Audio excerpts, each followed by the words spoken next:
成章啊，过来。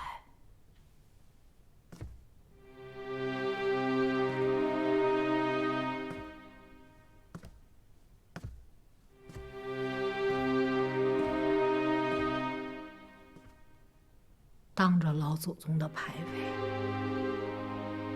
这件事应该有个了断了。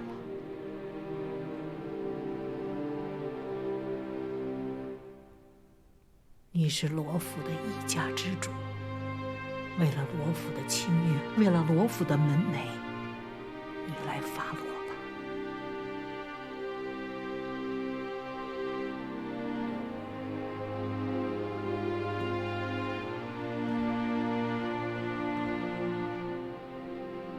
来人，把乔月禅给我拖下去，杖责50，赶去田庄。爹爹不要啊！小娘身子弱，不愿替小娘受这50杖，求父亲饶了小娘。爹爹，小娘就算有错，但罪不至死，求爹爹开恩！别去求他们，起来！莲儿乖，轩儿乖，莲儿照顾轩儿，轩儿好好读书，啊！给我拖下去！放开！我自己走。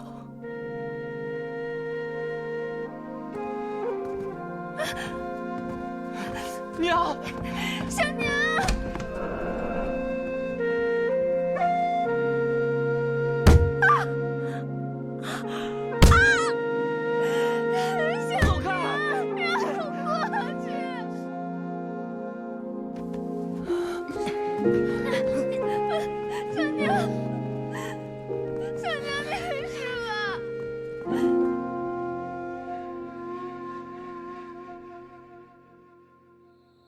什么事儿这么着急啊？还神神秘秘的。嘘，六舅爷，跟我来。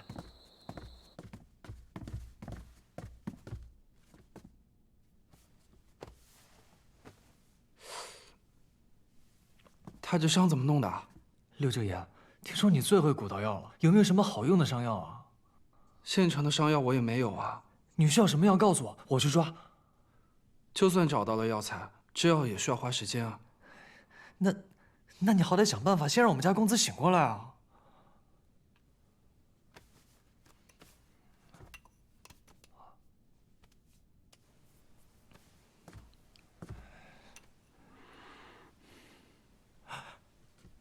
公子，你醒了。这可是我秘制的金疮丸，1颗可值钱了。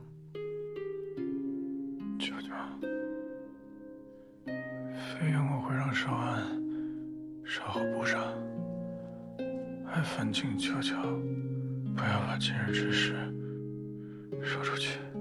尽管我不知道你为什么受到伤，但我觉得你这个人虽然面相不善，应该也不算坏人。放心了，我不会说出去了。多谢舅舅。你这伤怎么样也得躺2个月才能好，你千万别乱动了。少安，我去写个方子，你陪我去抓药。是，多谢六舅爷。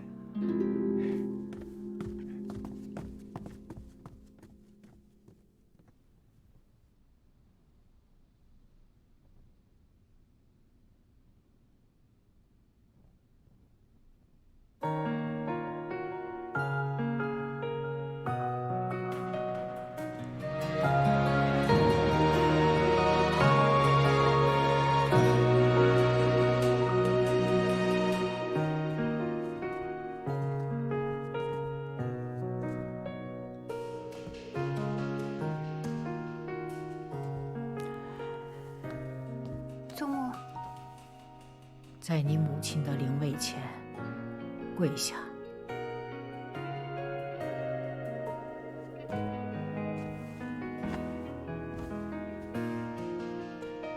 你可知错？祖母，我知道今日所行之事极为凶险，可是宜宁不觉得自己做错了。乔小娘陷害我母亲，毁其声誉，杀人诛心，我揭穿她，何错之有？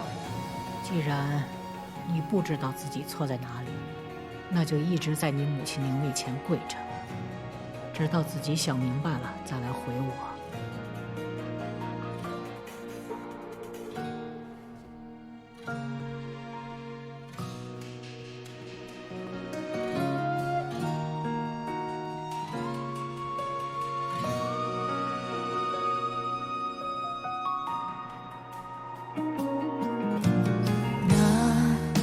做尘埃微弱，也要飞舞自己的闪烁，穿过无尽的烟火，踏平风波，为你为我为唱多少场琥珀。三哥，你也觉得我做的不对吗？若你出事，即使洗清了冤屈，又有何意义？你母亲泉下有知，会心安吗？你为母洗冤势在必行，可无论你多心急，都得设法保全住自己。这次是侥幸了，下次呢？人活一世，会有一个又一个的目标想要去达成。倘若你总是这般不计后果，迟早会吃大亏。感谢三哥一直以来对我的相助。你可以说我行事冒失，不计后果，但是我绝不会后悔。任何事情，无论筹划多久，都会有风险。与其瞻前顾后，不如找一个合适的时机搏一搏。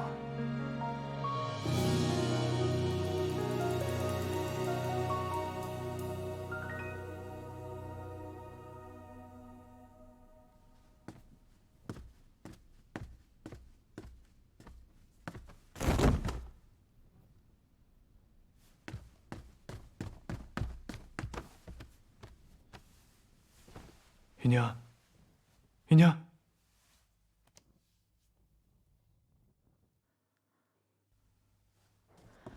依宁她怎么了？回老夫人，姑娘她又发高热了。那还不快去请大夫？大娘子，松枝已经去请了。青渠呢？他不是懂医术吗？姑娘吩咐青渠安全地把孟大夫老小送出城，他还没回府。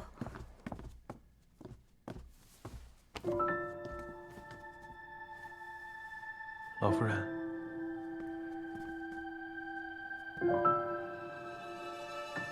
你回去吧，大夫马上就来了。啊。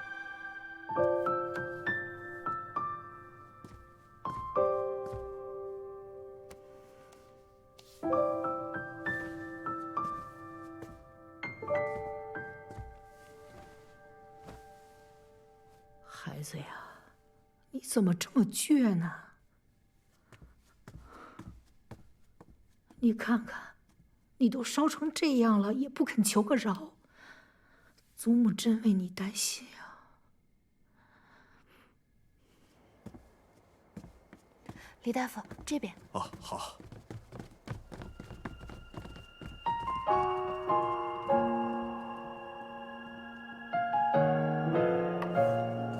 切记，莫让病人操心太过，忧思太深，否则又会高烧不退。且一般的退烧法子都会收效甚微。敢问杜大夫，若再发病，可有什么缓解之法？法子倒是有，只是寻常人都不太敢试。只要能缓解即可，还请杜大夫直言。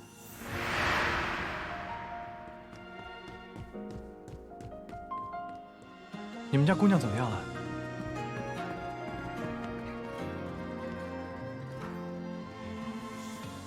母亲，姨宁这针也扎了，药也吃了，大半夜过去了，热度一点没退下来，反而越发烫了呢。她这个身体啊，要发寒，看来一床被子不够，拿2床被子来。快去！是。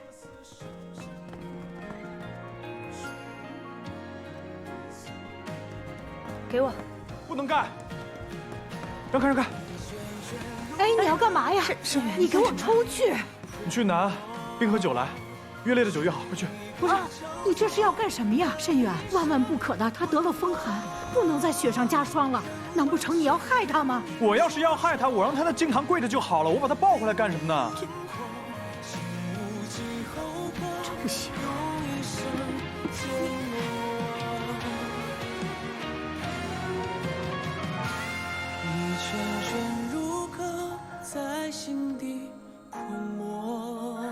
哎，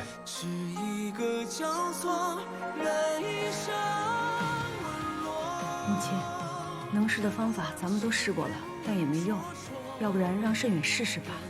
能有用吗？他简直是在胡闹。你们拿酒，擦他的四肢、前胸还有后背，只能擦这几个地方，其他的地方不可以擦，知道吗？快！不行，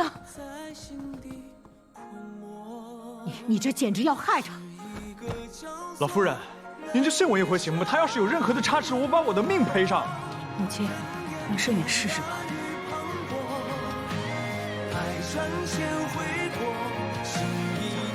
快！在罗府跟你抢证词的，确定是李应龙。回侯爷，应该是。他的那枚扳指，我与他交手几次都见过，而且武功招式也一样。那份烧掉的，确定就是孙成武的证词。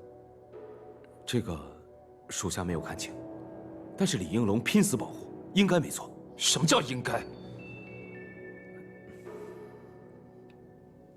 什么都应该。不过，这倒让我觉得蹊跷了。李应龙这样一个沿海船队的人，像丧家之犬一样逃到京城，怎么会那么快就摸清了罗府的门路？舅舅怀疑这是故意掩人耳目，可是罗老夫人痛心罗老太爷。还有没有什么其他可疑之人？侯爷，远景阁那日，罗家七姑娘被人追杀，当时七姑娘穿着一件淡黄色的被子，属下记得，黑衣人劫走的女子也穿着一件淡黄色的被子。那七姑娘还说，当时救她的是罗家三公子，那这个罗三公子很有可能跟黑衣人是一伙的。罗三公子，这样，你赶紧带人下去，查清楚那日此二人的行踪。是。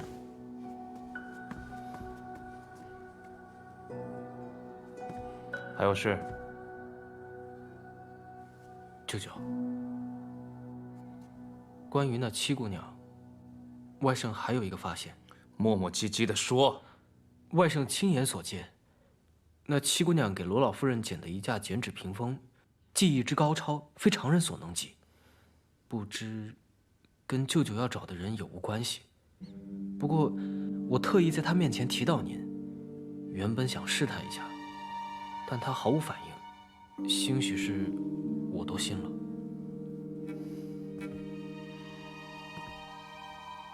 不管她跟梅梅有没有关系，这七姑娘绝对不是什么简单的角色。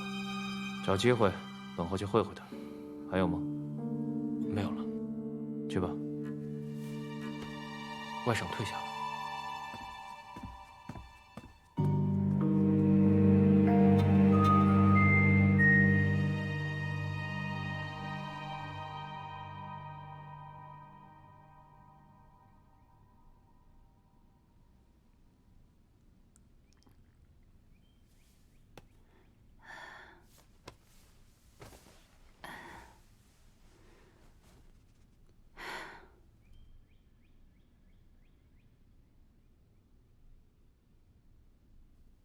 姑娘，你醒了。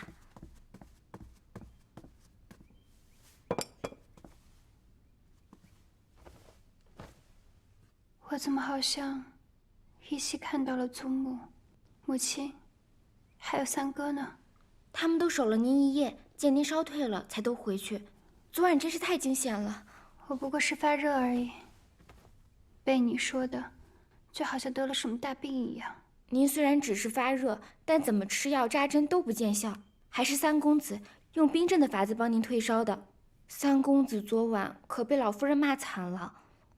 姑娘，老夫人的气还没消呢，说等您病养好了，接着到木樨堂领罚。我知道了。你让松枝过来拿点吃的，你给我梳妆一下，我这就过去。姑娘，你这才刚好，老夫人都说了，是等您病养好了。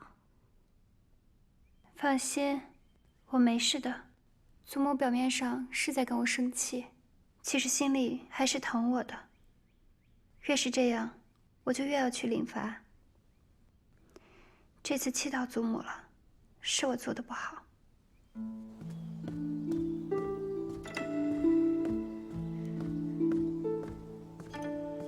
老夫人，怎么样？他醒了呀？已经醒了，喝了粥也服了药，应该没什么大碍了。老夫人放心吧。要不然您去看看？不去。我要是去看他，他更不在意了，以后还会这样。不去。七姑娘，你怎么起来了？老夫人刚还念叨你呢。祖母，祖母，祖母，我都烧了1夜了，还跪了好几个时辰，您就别生我的气了。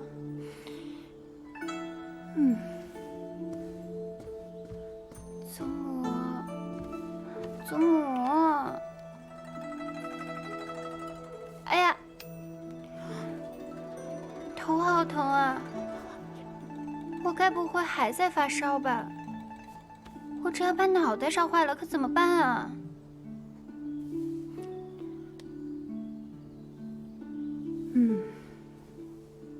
你真要是个傻的，我就不用操那么多的心了。我才不傻呢！我是祖母的开心果，怎么能傻呢？你只要不气我，你就是对我的孝顺。祖母，您的眼睛生得真好看哟！我定是随了祖母，才长得这么好。你这是在夸我呢，还是夸你自己呢？我刚才都闭着眼睛呢。就是闭着眼睛，祖母的心可比谁都亮堂呢。这心眼可通天。哦，我的心眼还能通天呐！哎呀，孩子呀，你这么讨好，也哄骗不了我。你跟我说，你这病刚刚好了，怎么就下床了呢？祖母，姨您知道错了，姨宁是过来给您赔不是的。说错在哪儿？错在不该让祖母担心。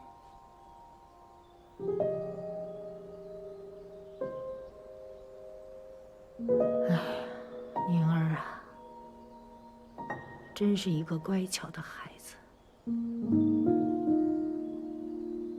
这么多年来，一直有一件事让我睡不好，吃不好。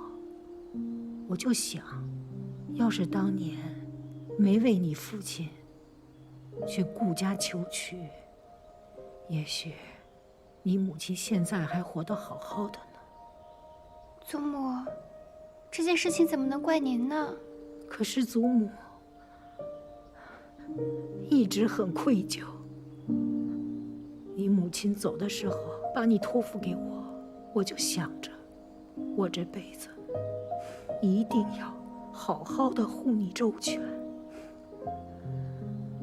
可是你看看你现在，去查什么乔孝娘的案子，你就凭你一己之力，万一稍有不慎，那乔孝娘再加害于你，那你让祖母怎么办呢？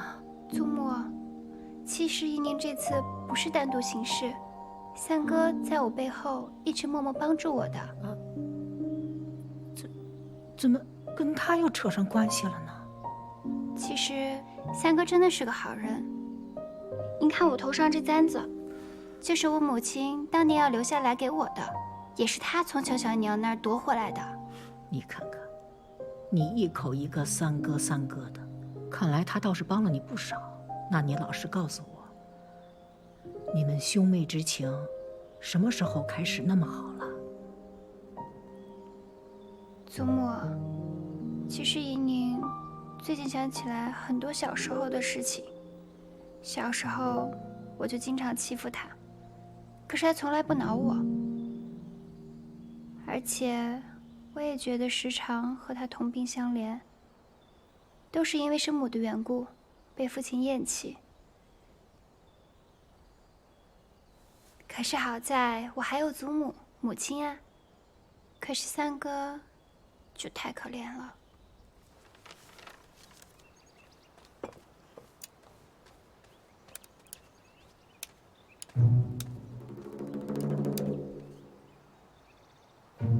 拿走吧。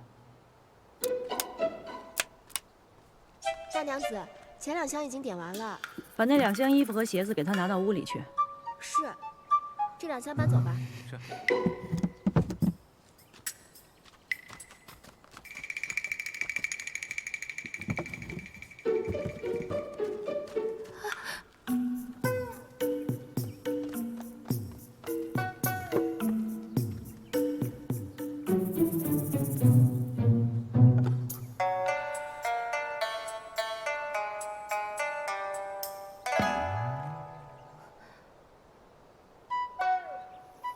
拿走。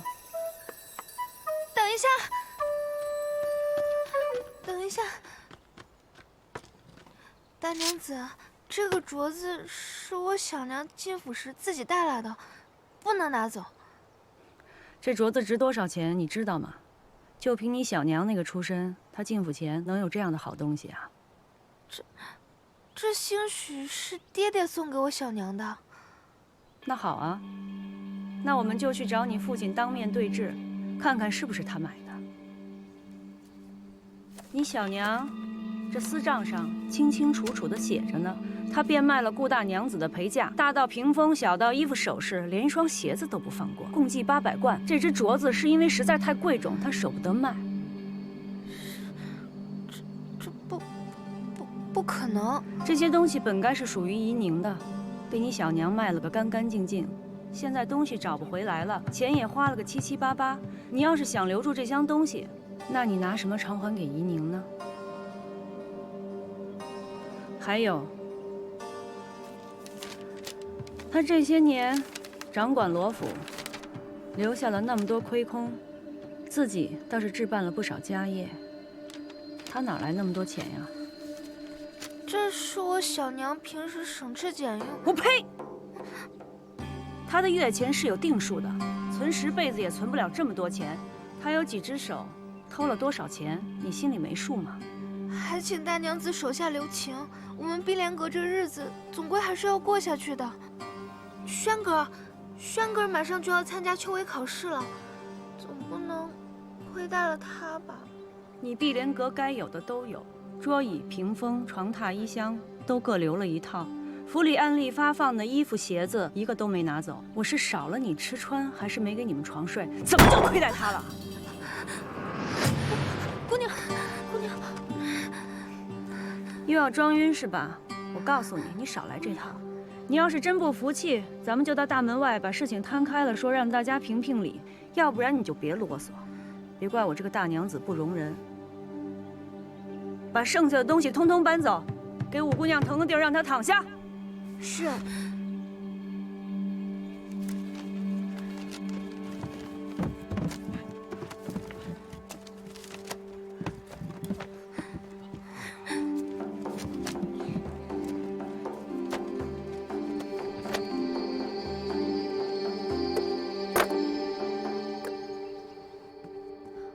姑娘，您别太伤心了，二爷也许只是还在气头上，他平日里最疼您了。也许过2天就好了。你不懂，这次真的不一样了。爹爹竟然让我好好听林大娘子的教诲，他以前都不是这样的，以后可怎么办呀？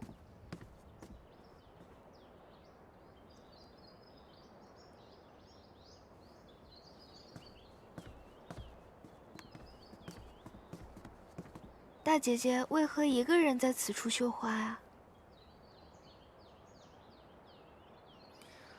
五妹妹这是刚哭过，眼圈红红的。大姑娘有所不知，我家姑娘最近被欺负惨了，整日里一直在哭。嫣儿别说了，事已至此，我也怪不了任何人，只是今后实在是不知道该怎么办了。我劝妹妹放宽心些，少几个心眼子，也不至于落得多行不义必自毙的下场。大姐姐此话是何意啊？难道是听到什么闲言碎语了吗？小娘做的事情，我实在是不知道的呀。罗一莲，你真是把我当傻子吗？亏我一直真心待你，对你比对罗一秀还亲，你却只是把我当做对付罗一宁的工具。大姐姐明鉴，我绝对没有。让我去给程郎送诗，又骗我去捡罗带，成天在我面前说你们母女俩是如何被罗一宁母女迫害，你还敢说这些都不是你们母女处心积虑预谋好的？我不过是看你钟情于程郎，七妹妹仗着祖母疼爱与你争抢，实在看不下去了才帮你出的主意。至于那条罗带，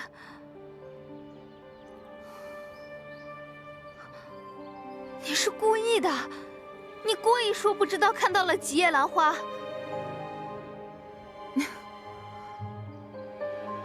我可不像你，一心只想着害人。我的确不记得当日是几叶兰花。怎么？你不继续扮你的楚楚可怜了？哼！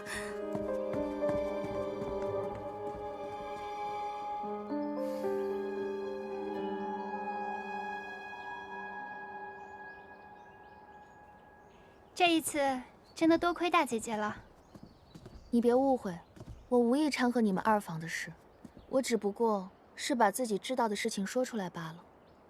那姐姐悄悄让人给我塞纸条，提醒我罗带的事情，又怎么解释啊？大姐姐的字我还是认得的。行了，上次你替我遮掩花苞之事，这次就当我还你人情。我们俩之间就算是扯平了，这事以后不许再提。这是自然。不过，你是怎么知道另外一条罗带的？那日走水的时候，我趁乱去了趟碧莲阁瞧了瞧。大姐姐定是觉得我心思多，吃亏吃多了，自然会多想一些。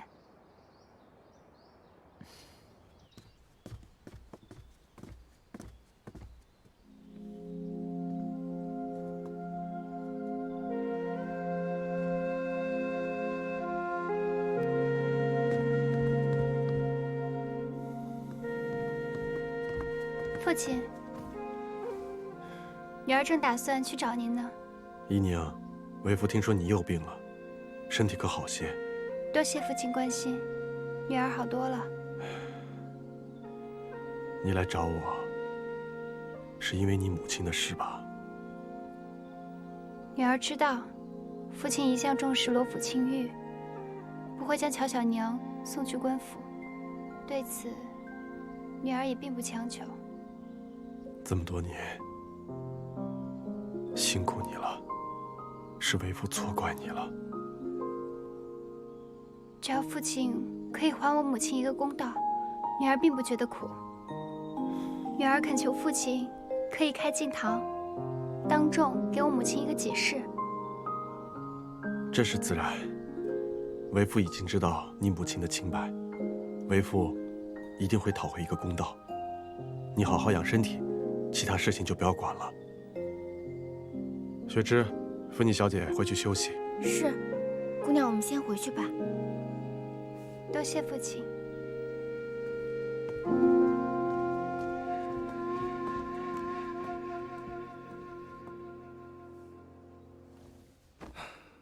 别让他着凉了。是。六舅爷，要不我们还是回即墨轩去疗伤吧？你放心吧，我大姐在账房整理碧莲阁的账，那恨不得天天住那儿，不到熄灯是不会回来的。你们就放心在我这儿治，我方便取药。好。倒是你呀，你是不是又没好好养伤啊？这伤口明明都快愈合了，又要崩了。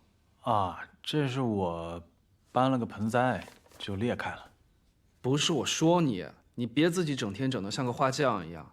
你要是不想留下病根，就得静养。嗯，好的好的。亲兄弟，明算账。啊。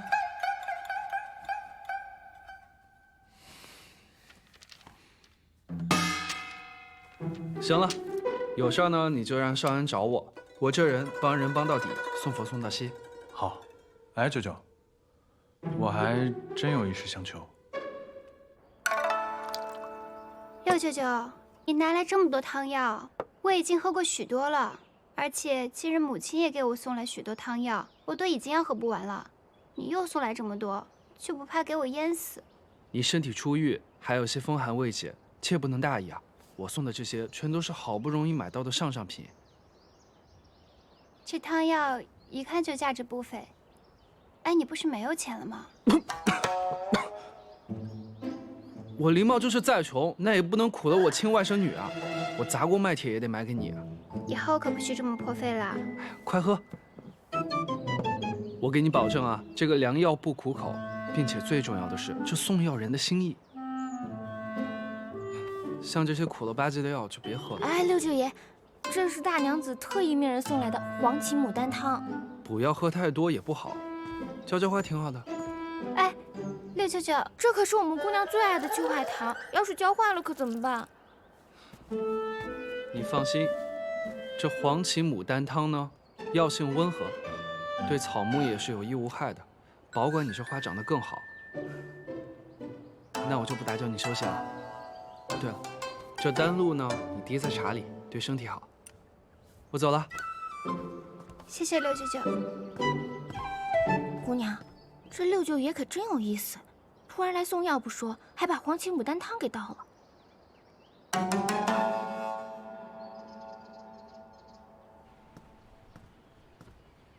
这三外甥送个药还躲躲藏藏的，这俩人该不会真闹别扭了？果然是小辈，幼稚。不过这三外甥哪儿来的药呢？李应龙留下的账本，夏勇师兄好不容易破解了，可他说这只是半本账本，怎么会只有半本呢？那剩下的账本在谁那儿？或许是在他当年哪个同党的手上。他的同党应该都死了呀。公子，那我让齐安去查一查他的同党还有什么亲眷家属之类的。哦，对了，公子，齐安来信还说陆家学的人正在四处打听宴会当晚你和七姑娘的行踪。我们的人按照你的吩咐，说是没瞧见过你俩。他突然打探我们的行踪，那偏院闹事那日，叶岩定是听到了些什么？那他会不会已经怀疑到公子头上了？没事儿，看看他们下一步要做什么吧，见招拆招。三哥，三哥，我听那日雪芝说我生病，你陪了我一宿，还说若我有不测，你愿陪我一同去。三哥，现在除了母亲和祖母，你便是对我最重要的人了。哎，这也不知道怎么回事，又觉得头不舒服。你说我该不会是又发热了吧？哼哼，我看你是好了。你又不是大夫，你怎么知道我好了？都能巧言令色了，定然是好了。那不是百草园的丹露吗？六舅舅也给过我一份，你的这一份也是他给你的？对，六舅舅跟我说，可以把丹露每日往茶里面滴上几滴，可以补气。最近母亲和祖母让我喝的补药够多了，不如我让雪芝把我的这瓶也给你吧。不行，其他的补药你可以都不喝。但是这个丹露，你必须每日都往茶里面滴几滴。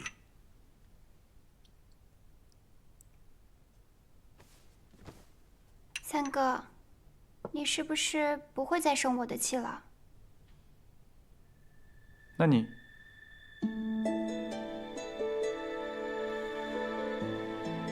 先答应我，以后不许再以身犯险了。好，我答应你，我保证，以后不管我做任何事情，我都会先保护好自己的。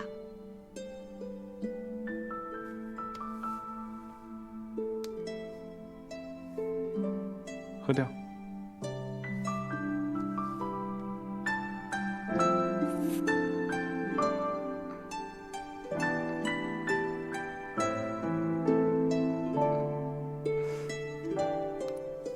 放回去。这些放回去。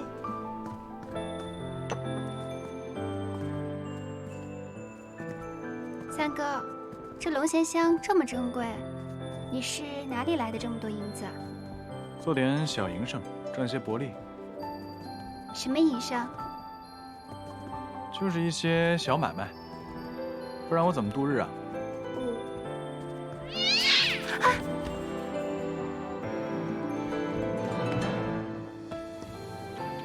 什么东西？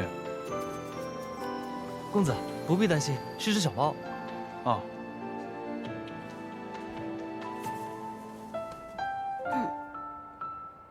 没事了，走吧。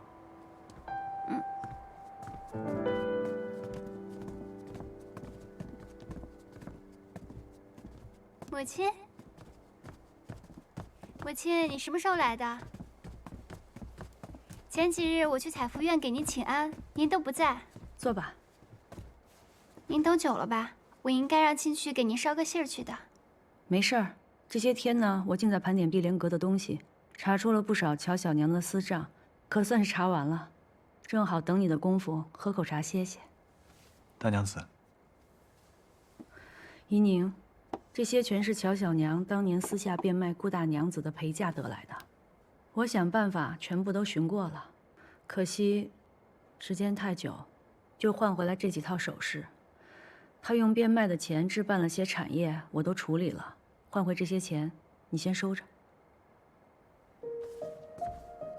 多谢母亲，时隔多年能找回这么多东西，一定费了很多周折。傻孩子啊，我能做的也只有这些。说到底，这些物件也只是个念想。顾大娘子真正希望的是你要过得好。行了，把东西交给你，我就安心了。我要回去让你父亲看看这些私账，让他知道他看中的乔小娘这些年都干了哪些好事儿。想必这些事情父亲也是知道的，只是睁只眼闭只眼罢了。母亲，我送送您吧。不用了。慎远，府里在做新衣，我让人给你送了几套，你回去试试。如果不合身，就过来跟我说，缺什么了，想要什么就告诉我。你是个好孩子。谢谢大娘子。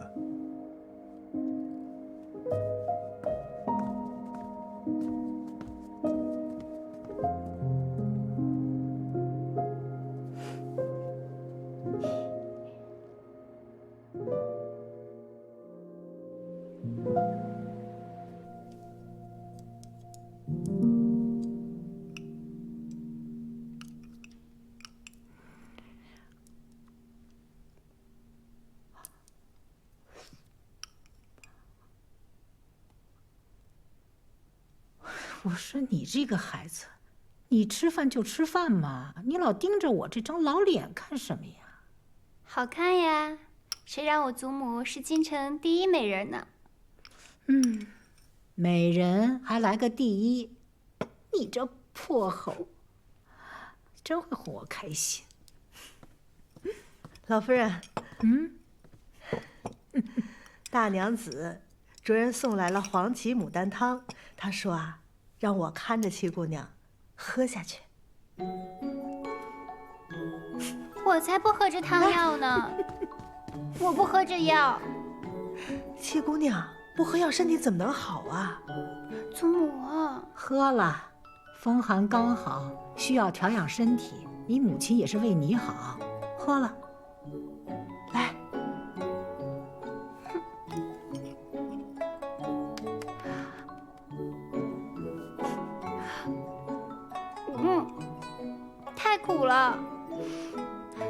了，我要喝了这药是没法吃饭了。那也得喝。哎，您看那边。哎，老夫人，这……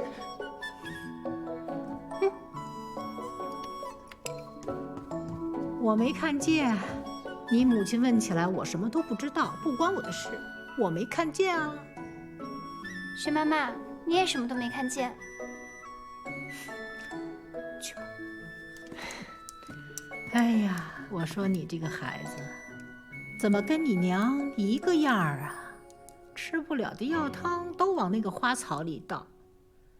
你娘生你的时候体弱，也是喝这个黄芪牡丹汤。他是怕苦啊，喝不下去，都往那盆秋海棠里倒。哎，这秋海棠啊，没多少天就活不了了。这黄芪牡丹汤呢，药性温和，对草木也是有益无害的，保管你这花长得更好。